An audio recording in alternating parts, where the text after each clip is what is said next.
السلام عليكم حبايبي الحلوين، كيف حالكم؟ إن شاء الله الجميع بخير.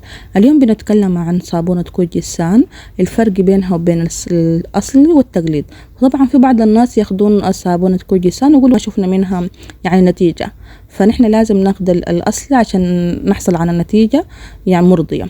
صابونة طبعا كوجيسان هي صابونة معروفة، وصابونة مكونة من مواد طبيعية آمنة على البشرة وخالية من الزئبق، وممكن نستخدمها على الوجه وعلى الجسم عامة.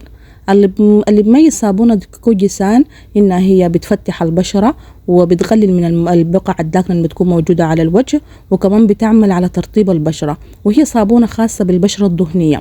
يعني انت لو بشرتك جافة فما انصحك انك تستخدمي كوجيسان.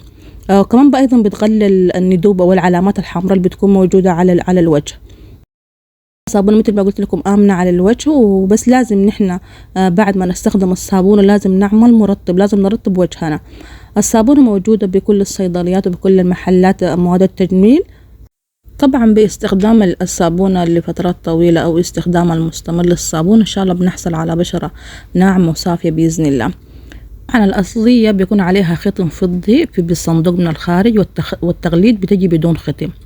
سبحان الله، حتى الكتابة بتكون مختلفة وحجم الخط بيكون مختلف في الكتابة على الصندوق من الخارج. حتى شكل تاريخ الصنع وتاريخ الانتهاء بتكون مختلفة. يعني تاريخ الصنع في الأصلية بيكون تاريخ الصنع فيها رفيع، وفي التقليد بيكون تاريخ الصنع بيكون مكتوب بخط عريض.